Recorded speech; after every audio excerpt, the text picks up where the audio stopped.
Isabelle Maréchal. Avec son cœur de justicière, elle parle d'inégalité sans crainte.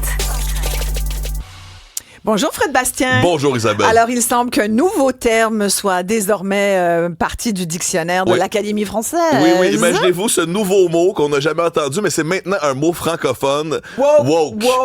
Le mot woke. Hey, on est-tu heureux aujourd'hui d'être en onde à Cube pour parler du mot woke pendant 10 minutes? Oui. Let's go, on y va. Vas-y, parle-nous ça. Non, mais c'est parce qu'on va faire une leçon d'histoire aussi. Ben, effectivement, comme tu l'as dit, c'est maintenant un mot français. Là. On peut donc dire, je vais cuire ça dans mon woke. Ah, oui. Non, effectivement, donc, quand l'Académie française là, incorpore des nouveaux termes à sa langue, c'est parce qu'il y a une utilisation tellement courante internationale qu'on a comme pas le choix de l'inclure. Bref. Puis je trouve que c'est un mot qu'on a de la difficulté. Qui est galvaudé pas mal. C'est-à-dire qu'on l'utilise. Extrêmement galvaudé. Ouais. Puis qui est dur à traduire aussi. Je pense pas pour rien là, qu'on n'a pas la version francophone officielle. Là. Ouais. Mais on y reviendra peut-être plus tard si on veut brainstormer. Mais woke, là, ça vient de wake, qui pourrait dire être comme réveillé. Je te ramène aux années 30, Isabelle. Vas-y. Il y a un musicien afrodescendant qui dit à ses comparses de rester éveillés et de garder leurs yeux ouverts. 1938, c'est Huddie Ledbetter. C'est la première fois où on a entendu dans un document là, le concept de rester éveillé en métaphore avec l'éveil aux abus qu'on peut faire aux minorités. Donc, effectivement, ça vient de la communauté afrodescendante, comme bien des choses, là, et bien des choses en musique. Et donc, c'était à Scottsboro, c'était une ville qui était dangereuse pour les citoyens noirs à l'époque, là, en plein dans le sud des États-Unis, bref. Et avec le temps, ben moi qui est issu de la culture hip-hop de l'Est de Montréal, j'avais entendu souvent ce terme-là dans des chansons plus jeunes. Tu sais. Puis même, on peut remonter à 2016, où déjà le terme était tellement déjà utilisé que dans la chanson de Childish Gambino, Redbone, on utilise quasiment l'expression « stay woke » dans la chanson en 2016. Là. Donc là, on est très longtemps avant que Richard Martineau commence à accuser les woke de tous les mots. Puis d'ailleurs, là, j'ai demandé à l'intelligence artificielle de me sortir la première chronique de Richard Martineau quand il avait utilisé le mot woke pour la première fois. On m'a sorti un titre de 2021. Donc, je sais pas si... Il faudrait demander au vrai humain et non pas au robot de Richard.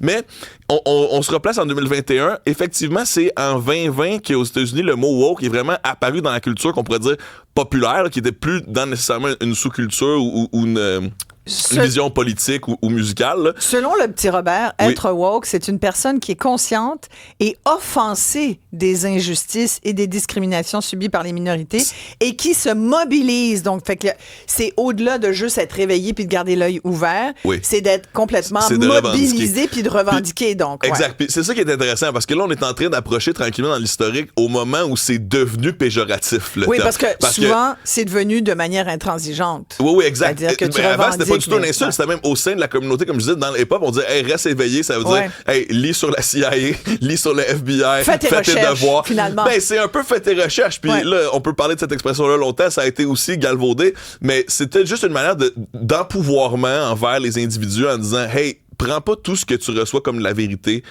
aie un esprit critique.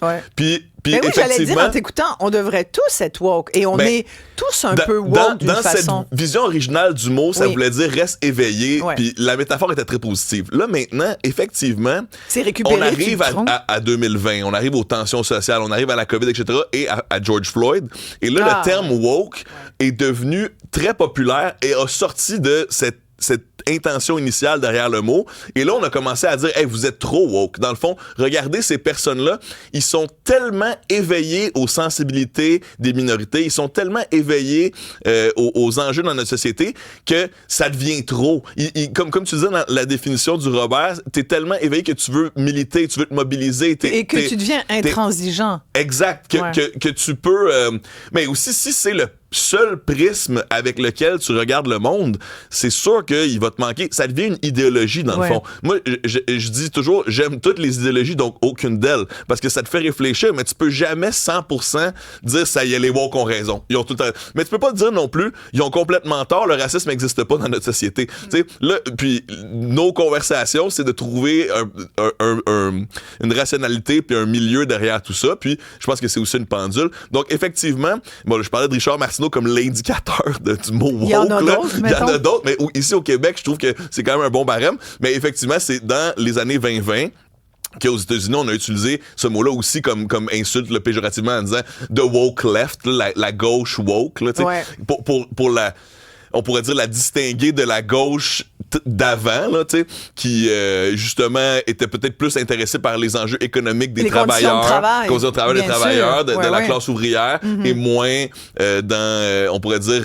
et moins celle des minorités. Ben le social, on pourrait dire... bon, certains diraient le social engagé, certains diraient le social spectacle aussi, là, parce que, tu sais, oui, c'est vrai qu'il y a des minorités qui ont besoin d'être reconnues, là, autant des minorités sexuelles que des minorités immigrantes, sauf que ces minorités-là sont parfois instrumentalisées, là, autant par la droite que par la gauche, là, en disant, tu sais, si certains candidats de gauche, puis là je parle pas nécessairement des élections récemment, mais on l'a vu aux États-Unis, mais on le voit dans l'histoire aussi, certains candidats de gauche vont parfois réussir à cacher des mauvaises politiques économiques derrière ces débats idéologiques, là, donc le woke est utile parce que ça peut devenir un épouvantail d'un côté comme de l'autre, en disant vous êtes trop woke, vous êtes pas assez woke, moi je suis fièrement woke. Toi qui te définis, j'ai trouvé ça fabuleux tout à l'heure, tu te dis, moi qui suis issu de la culture hip-hop de Montréal, mais c'est vrai, complètement, je suis né là-dedans, très jeune, à 8 ans, j'étais là-dedans. Là. Est-ce que tu te définis sur la courbe là, du wokisme? Du wokisme. T'es où là, sur une échelle de 0 à 10? OK, je te jure, ça fait longtemps que je dis ça. As-tu un wokisme léger ou intense? Depuis au moins 2017, là, je me considère post-woke. Oh, OK. Explique-nous ça, j'adore. Bon, il y a le modernisme, il y a le postmodernisme. Ouais. Bon, il y a le wokisme et le post-wokisme. Moi, c'est, dans le fond... Je dirais, j'ai dit, je suis issu de la communauté hip-hop, je viens de l'Est de Montréal. Je dis, depuis que je suis au primaire, j'ai des amis haïtiens, maghrébins. C'est impossible pour moi. Vas-tu me parler de ton privilège blanc quand même? Ben certainement, oui, parce que mais il y a plein de privilèges. Oui, il y a le privilège blanc, mais il y a aussi le pretty privilege, il y a aussi le privilège de la beauté qui existe, qu'on aborde rarement. Puis il y a plein de privilèges. Mais tout ça pour dire que, comme je te dis, moi, dans mon entourage, c'est impossible de ne pas voir à quel point... tu sais, les gens qui jouent à des jeux vidéo, là, des fois, là, quand tu viens d'une minorité, c'est comme si tu jouais à la difficulté difficile à la vie. Tu sais, on a le même jeu, là, toi et moi, mais des fois, il y a des affaires qui sont juste plus faciles. Puis, c'est facile de pas s'en rendre compte quand on n'est pas constamment entouré de gens qui le vivent, parce que là, t'en es témoin. Oui, c'est pour ça que... Oh, mon Dieu, ça m'a fait sauter.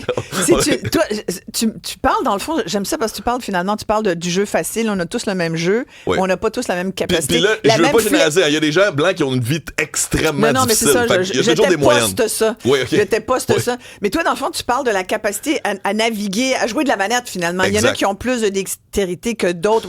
Aujourd'hui, par exemple... Peu importe où tu pars dans l'échelle, il y en a qui vont réussir à bouger plus que d'autres. Voilà. Mais tu sais, aujourd'hui, on le voit, là, on dit qu'il y a de plus en plus de diagnostic de TDA, avec H ou pas, d'hyperactivité. Ouais. On dit qu'il y en a d'ailleurs des faux, puis il y en a qui abusent, mais il y a quand même beaucoup de gens qui ont un trouble de déficit de l'attention. Il y a beaucoup de gens aussi qui sont sur le trouble de l'autisme. Et ça, je pense que c'est un fait de notre société. Il y a beaucoup de gens qui, aujourd'hui, sont pas aussi sociables qu'ils souhaiteraient. Moi, j'en connais des gens, puis des jeunes aussi, qui me disent, moi, j'aimerais ça être plus sociable. J'aimerais ça avoir cette capacité à plus m'exprimer, à aller de l'avant, faire valoir mes idées, mais tu sais, il y a de la timidité, il y a de la gêne, mais tu sais, à un moment donné, quand t'es dans la vingtaine, t'es supposé passer ça. Mais, comme tu dis, la manette, ils ont moins de facilité à la manipuler dans le jeu vidéo. Ce grand jeu vidéo qui est la vie. Exact. Alors, c'est difficile, je pense, de trouver sa place. Je trouve que quand tu vois les autres qui avancent puis qui gagnent. Tu mets vraiment le point sur quelque chose, puis je pense qu'il faut toujours se comparer avec soi-même. Je pense qu'en tant que société, on doit s'assurer de deux choses. Un, que peu importe d'où tu pars dans l'échelle, tu as une chance de bouger. Ça, c'est un. Puis deux, qu'effectivement, on récompense le travail. Qu'effectivement, on récompense l'innovation. Que si c'est vrai que je travaille plus fort, ben, je vais obtenir un gain de ça. Si c'est vrai que je travaille plus fort. T'as raison. Ça, c'est les deux affaires qu'on doit protéger. Après ça, rendu là... moi, je dis ça prend une charte pour mettre ça quelque part. Moi, j'écrirais ça dans une charte. Charte des droits des gens. Je veux dire, rendu là, les individus doivent se comparer avec eux-mêmes. Parce que, tu sais, pourquoi est-ce qu'il y a des présidents de compagnies milliardaires qui se suicident parce qu'ils sont dépressifs et des concierges qui sont extrêmement heureux avec des gens qui aiment autour d'eux puis qui n'ont jamais remis en question leur santé mentale? Pourquoi? Parce qu'on doit se comparer avec nous-mêmes. Puis on doit se comparer avec ce qu'on peut faire, de où est-ce qu'on est parti. Puis si on réussit à améliorer nos conditions, peu importe de où on part dans l'échelle, on va avoir un sentiment de bonheur. Même si... À vous, Fred. Moi, je suis profondément convaincu qu'il y a des gens qui ont trop d'argent. Après, il y a la question du mérite, mais là, t'as-tu un autre 10 minutes? Puis il y a des gens qui n'ont pas assez d'argent. C'est clair. Et vous allez me dire, ben oui, dis-nous quelque chose qu'on ne sait pas, mais comment ça se fait qu'on tolère que les riches soient de plus en plus riches et les pauvres de plus en plus pauvres? C'est une bonne question. Je dirais que dans l'histoire de l'humanité, malheureusement, c'est exceptionnel quand c'était pas ça qui arrivait. T'sais, on est chanceux d'être né à une époque démocratique et où, effectivement, on a une chance d'améliorer nos conditions sociales. Parce que dans l'histoire de l'humanité, l'aristocratie est très forte. Là. Donc, et c'est même moins pire ici, exact. Je pense. Puis il faut plus le dire, parce que je pense qu'on n'est pas toujours conscient de ça. Oui, il y a des luttes ici, puis il y a des luttes sur le marché du travail, puis il y a des luttes parce qu'il y a beaucoup d'inéquités dans notre société qui devrait être équitable plus que les autres, parce qu'on est comme... Moi, je pense qu'on est woke au Québec. Ben, on est... Moi, je pense qu'on est plutôt woke. Si on se compare avec le reste du monde, on est extrêmement woke. Ben oui. Avec les pays nordiques... Puis pas juste Radio-Canada. Au Québec, là, on est... Non, ça, pas juste Radio... Non, mais moi, je suis tellement reconnaissant. Tu sais, là, on a parlé de privilèges, puis etc. Moi, j'en ai plein, là, des privilèges, là, mais le plus grand, c'est que j'ai gagné la loterie d'être né à Montréal, en Occident. T'sais, dans une période relativement pacifique. Je veux dire, il y a des gens qui sont prêts à tuer pour venir ici. Puis moi, j'ai eu la chance de naître dans cet endroit extraordinaire. Donc, tu sais, ça aussi, je pense qu'il faut le reconnaître. Puis bref, le mot woke. Écoute, ça fait jaser. C'est maintenant un mot francophone. Mais moi, je retiens. Alors, c'est plus un anglicisme. Non, voilà, exact. Et il y a une ère post-wokisme. Il existe. Alors, c'est quoi un post-woke? C'est quelqu'un qui reconnaît qu'il y a des difficultés dans la société, qu'il y a des minorités qui souffrent, mais qui refuse de voir le monde seulement par cette lentille. Qui ne nie pas la souffrance des autres, mais qui n'en fait pas une religion non plus. Voilà. Merci beaucoup, Fred Bastien.